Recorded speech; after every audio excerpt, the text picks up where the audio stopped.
buenas tardes, hermanos, amigos que nos escuchan por este canal. Gracias por sintonizarnos, por ubicarse.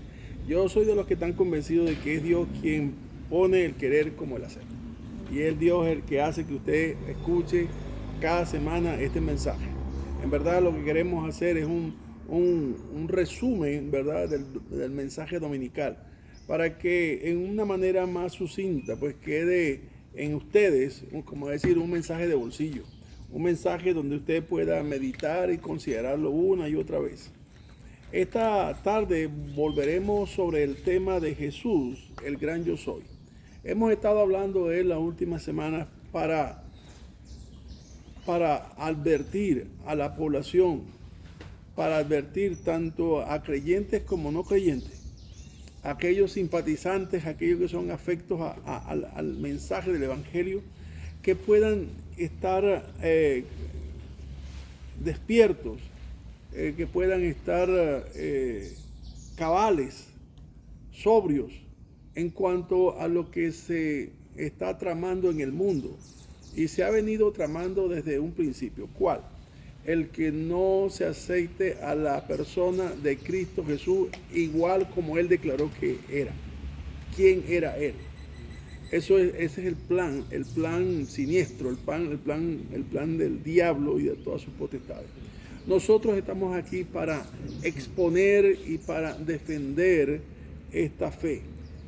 ¿Cuál? De que Dios fue manifestado en carne, como dice Juan capítulo 1, 14, más el verbo, el logos de Dios fue manifestado en carne. Para eso estamos nosotros aquí, para hablar acerca de aquel que transformó nuestras vidas, que quitó el velo de ignorancia que había en nuestros corazones, en nuestra mente, y permitió que la luz de Dios hiciese, que resplandeciese en nuestros corazones y en nuestro entendimiento para poder ver la gloria de Dios en la persona de Cristo. Así lo señaló el apóstol Pablo y nosotros lo repetimos una y otra vez y no cesamos de hablar acerca de esto. Entonces hay una maquinación y quiero que esté al tanto de eso. Ayer exponía acerca de esta obra del diablo, de esta obra del mundo que de alguna manera imagínense unas rectas paralelas. Entonces una de ellas, un vector de eso define, por ejemplo, la moda. Y usted ve los blue jeans que usaban en los años 50, que eran unos cartones muy rígidos, pero usted ve los blue jeans que usan hoy y son aquellos que usted botaba en los años 50, que ya no lo usaba como trapito de cocina o lo usaba para alguna otra cosa en el taller. Ahora son los que se usan. Entonces, ¿cuál es la idea? Bueno, de llamar a lo malo bueno y a lo bueno malo. ¿Me entiende? Entonces, ¿cuál es el plan de esto? Bueno, mire la moda, mire el vestir de la gente, de los que llaman progresistas. Mire el vestir de la gente, mire el corte de cabello de la gente, mire el hablar de la gente, mire la conducta de la sociedad contemporánea. Y en los países donde son llamados progresistas, como Europa, Canadá y Estados Unidos, encontramos una decodificación, o sea, quitar los códigos morales, los códigos espirituales que han levantado la sociedad por los últimos 20 siglos, por los últimos 200 siglos. Lo que ha levantado la sociedad, por los últimos 20 siglos, para montar ahora un modelo totalmente contrario al modelo que el Señor Jesucristo estableció para nosotros.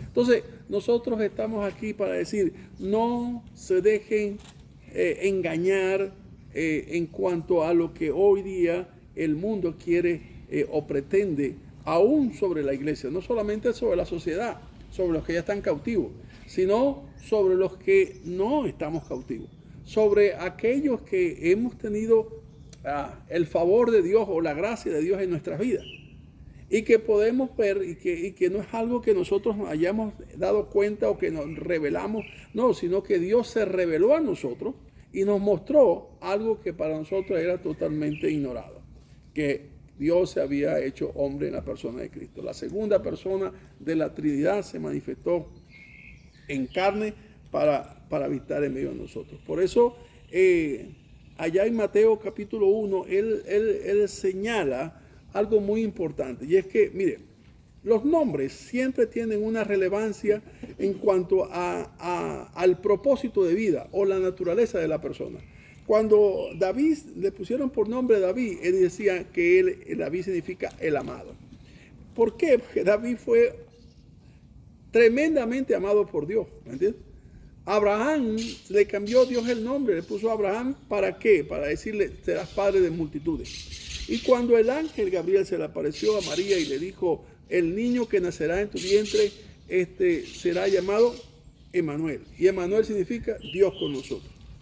Por eso es que el llamado que hacemos es para que no dejen o no permitan o bloqueen en su mente ante todos esos mensajes tanto visuales, auditivos o como subliminales que puedan pretender el mundo tratar de meter sutilmente, solapadamente, pero con los años va creando conchas como la sedimentación de una perla o de una roca. Años va pasando hasta que esa cosa que es imperceptible se vuelve algo fuerte dentro de nosotros. Así que lo habíamos hablado la semana pasada, que en Primera de Reyes capítulo 17 habíamos hablado acerca de la profecía mesiánica, de la profecía acerca de Jesucristo, que sería descendiente de la familia de David. Y él dijo, de tu descendencia levantaré uno, cuyo reino será reino eterno. Igualmente el profeta Isaías en el capítulo 9, verso 1, dice que el reino no tendrá fin, su reino no tendrá fin, y él será Padre eterno, Dios fuerte y príncipe de paz. Todas estas profecías mesiánicas son en torno a la persona de Jesucristo. Por eso es que si algo debemos de tener nosotros claro, es la doctrina en cuanto a la persona de Cristo. La cristología, lo que llaman cristología. Hablar claro de Cristo, de que Él es Dios, que vino a fungir, que vino a modelar, que vino a mostrar, ¿verdad?, la gracia de Dios y el modelo de Dios del Hijo que Él quiere levantar en nosotros. Por eso Pablo dijo allá en Romanos 8, 24, que los que antes conoció también los predestinó para que fuesen hechos conforme a la imagen del Hijo, ¿verdad? El Hijo es conforme a la imagen, como dijo el apóstol Pedro, dice que Cristo vino a ser un modelo, un camino, porque ejemplo os ha sido dado para que sigáis sus pisadas. Entonces, ¿qué es lo que vamos a copiar de Cristo? Vamos a copiar el carácter de Cristo. A eso es lo que nosotros estamos llamados a copiar, porque Él lo dijo muy claramente allá en Juan capítulo 15, dijo, este es el nuevo mandamiento que os doy, que os améis unos a otros como yo os he amado. Y también dijo, aprended de mí, que soy manso y humilde de corazón, y hallaréis paz para vuestras almas. O sea, son valores que van acumulándose en la vida del creyente o del discípulo de Cristo para formar el carácter cristocéntrico. A eso es lo que nosotros tenemos que enfocarnos y esforzarnos en nuestra vida en el transitar que tengamos aquí en la tierra. Ahora bien, una de las cosas que hemos hablado y que es importante, pero es un imperativo tener claro en nosotros, de que Jesucristo no es el niño que está en los brazos de la Virgen de Coromoto, de que el niño no es aquello que está en aquella virgen que tenía Nimrod allá en la tierra que poseyó y que se levantaba sobre eso, ni que tampoco es parte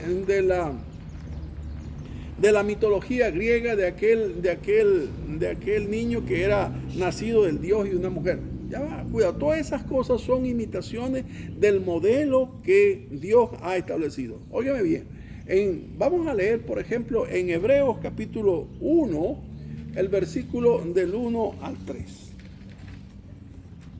Dios, habiendo hablado muchas veces y de muchas maneras en otro tiempo a los padres por los profetas, en estos postreros días nos ha hablado por el Hijo, a quien constituyó heredero de todo, y por quien asimismo hizo el universo, el cual, siendo el resplandor de su gloria y la imagen misma de su sustancia, y quien sustenta todas las cosas con la palabra de su poder, habiendo efectuado la purificación de nuestros pecados por medio de sí mismo, se sentó a la diestra de la majestad en las alturas. Miren, esta parte quiero señalar o resaltar dos palabritas que están aquí. Dice, una expresión dice, siendo el cual, o sea, Cristo, está hablando de Cristo, el cual, siendo el resplandor de su gloria. ¿Sabe? Hay resplandores, ¿verdad?, que nos afectan a nosotros, como por ejemplo, nosotros hablábamos del resplandor del sol sobre la luna, y entonces se refleja y uno dice el resplandor de la luna nueva o de la luna llena. Pero realmente la luna no tiene un resplandor, sino tiene un reflejo o una reflexión de la luz del sol que le pega en ese ángulo, en ese círculo que ella recorre. Ahora bien, igualmente Moisés cuando leemos en Éxodo 34-35, dice que él tenía que cubrir su rostro porque estaba en la presencia de Dios y la gloria, el celaje de la gloria de Dios hacía que el rostro de Moisés resplandeciese. O sea, vuelvo y repito, cuando él bajaba a reunirse con el pueblo, no era que tuviese luz propia, sino el efecto de estar en la presencia de Dios provocaba que el rostro de Moisés resplandeciese. Ahora bien, cuando tocamos este pasaje aquí, no estamos hablando de que el resplandor de la gloria de Cristo es el efecto de estar en la presencia del Padre. No, la palabra que se refleja aquí es que Él refleja la misma gloria que tiene el Padre. La misma gloria del Padre es la gloria del Hijo. Por eso Él dijo en Juan 17:2, devuélveme la gloria que tuve contigo. O sea, que la gloria que compartí contigo antes que el mundo fuese. Esa gloria en la cual cohabitábamos tú y yo, devuélvela. Devuélvela. Entonces, esto nos enseña a nosotros a ver a Cristo no como ese hijo que criaron o ese hijo que fue nacido. Cuidado. Es Dios quien se ha manifestado como hijo. Por eso, una de las partes que nosotros siempre debemos leer, estudiar un poco, es aprender de la Biblia interlineal griego-español. Porque esto nos da un poquito más de luz. Quizás al principio sea un poco incómoda en cuanto a la redacción porque no es un castizo, sino es algo transliteral, algo muy rudo. Pero afinando un poco con el tiempo, vamos a entender o a interpretar lo que quiere decir cada uno de estos textos. En lo que está diciendo aquí esta palabra es que la gloria del Padre es igual a la gloria del Hijo. Pero dice el segundo término, dice la imagen misma de su sustancia. O sea, la imagen de la sustancia de Dios. La sustancia de Dios es el ser de Dios. ¿Quién es Dios? Juan dice en la primera carta, capítulo 4, dice, Dios es amor. Entonces, la sustancia del amor de Dios es manifestado en carne en la persona de Cristo. La sustancia de la misericordia de Dios es manifestado en carne en la persona de Cristo. La sustancia de la compasión de Dios es manifestado en carne en la persona de Cristo. Ahí es donde está. Él es la imagen misma de su sustancia. Y es precioso cuando nosotros pensamos en esto. Y tenemos que decir, tenemos un gran Salvador, un gran Dios y Señor, el cual ha tenido compasión de nosotros, manifestándose en lo que para muchos era imposible, que el Dios Santo pudiera manifestarse en un cuerpo de pecado. Pero por nosotros, dice la palabra, por nosotros se hizo pecado. Porque Él cargó, dice Isaías, Él cargó sobre Cristo toda nuestra culpa, toda nuestra iniquidad, ¿verdad? Por eso fue llagoso su cuerpo, por eso fue lacerado y por eso derramó su sangre.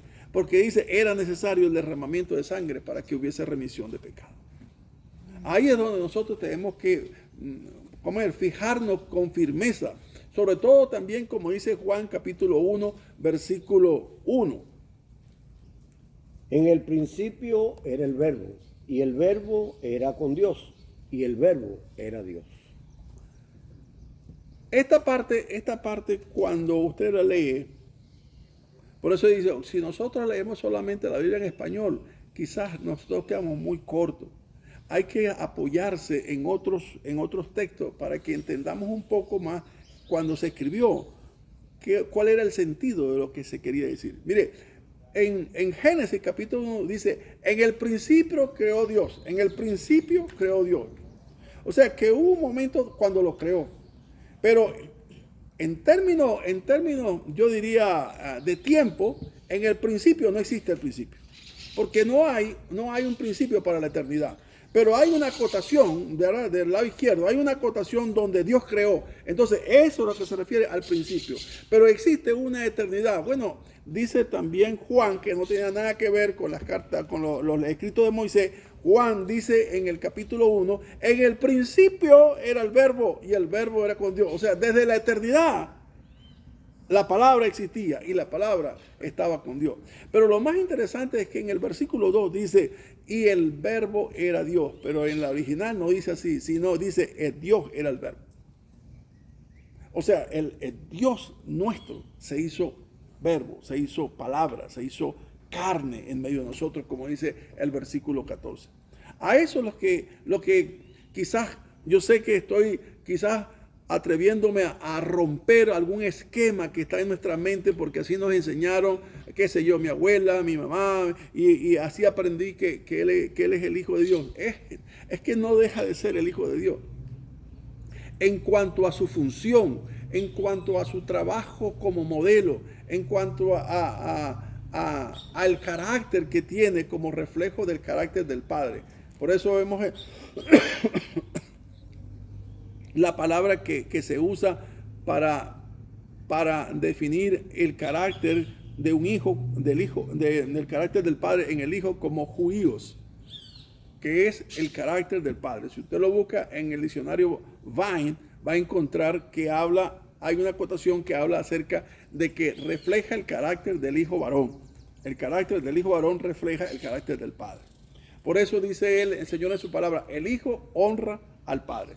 Cuando le trae honra es porque le precede la gloria.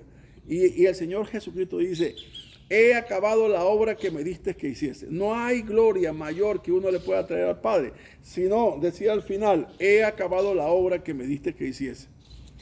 Pablo lo señaló claramente, ¿verdad? Cuando dice, bueno, no es que lo haya alcanzado todo, pero una cosa sí tengo claro, prosigo a la meta del supremo llamamiento en Cristo Jesús. No que lo haya logrado todo, pero algo estoy claro, es que la gracia de Dios sobre mí no ha sido en vano. Así tenemos que hablar nosotros, cada uno de nosotros. Ahora, el otro punto, hablando de la persona de Cristo, es que una característica de Dios es su omnisciencia. Vamos a leer en Mateo, capítulo 9:4.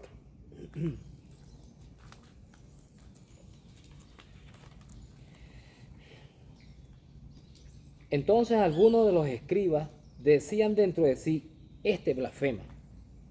Y conociendo Jesús los pensamientos de ellos, dijo, ¿por qué pensáis mal en vuestros corazones? Hasta ahí, hasta el 4. ¿Por qué pensáis mal en vuestros corazones? ¿Quién conoce el pensamiento? Mire, Jeremías dijo claramente, engañoso es el corazón más que todas las cosas y perverso. ¿Quién lo conocerá? ¿Y qué dice la palabra? Yo, Jehová, que escudriño los corazones para dar a cada uno conforme a sus obras. O sea, ¿quién conoce el corazón del hombre? El que lo hizo. Ahora, ¿cómo es que Cristo, siendo un ser creado, va a conocer el pensamiento de los hombres? A menos que Él sea Dios. También dice en Juan capítulo 2, versículo 25, que nadie tenía que darle a Él testimonio de la gente porque Él sabía lo que había en el corazón de las personas. Hermano, amigo, ponga su mirada en esta parte de la Escritura para que cuando alguien demande o alguien venga a decirle que Cristo es creado antes de la fundación del mundo y que fue la primera criatura con Dios, rechace eso de plano. Porque si eso fuese así, entonces Él necesitaría también un Salvador. Porque ninguna cosa creada ha escapado de la condenación del error de Adán y Eva. Con Él fue derrumbado, fue caído toda la creación. ¿Me entiende? Todos los seres vivos, todo fue degradado de su condición original. Cuando el Señor de la creación, el que Dios puso como Señor de la creación, al hombre y la mujer, ellos cayeron. Con ellos cayeron todos. Así que nosotros tenemos que mantenernos firmes en cuanto a la persona de Cristo. mantenerla. No, Él no es creado, Él es el creador. Porque dice Juan claramente en capítulo 1, versículo 2, por Él fueron hechas todas las cosas y sin Él nada de lo que ha sido hecho fue hecho. Finalmente, quiero señalarles esto. Cuando usted ore, normalmente a veces oigo personas que oran y dicen amén. Ya va. Él dijo, y todo lo que pides a Padre en mi nombre. O sea, tiene que estar refrendado por el nombre, pero no por el nickname o por el nombre de pila con que se llama Jesús. No, en el nombre de Jesús, amén. Ya va, cuidado, porque el nombre aquí no se refiere a ese nombre con que se llama a la persona. Aquí se refiere al carácter de Jesús. Por eso Tomás cuando por fin le vio y tuvo esa tremenda confrontación con sus heridas y pudo palpar, se puso de rodillas y le dijo, ¿cómo le dijo? Señor mío y Dios mío. Así es como tenemos que hablar a Él. Señor mío y Dios mío. Porque Él es Señor por el derecho de Salvador y es Dios por su eternidad. Que el Señor bendiga su palabra en cada uno de vuestros corazones, donde quiera que estén.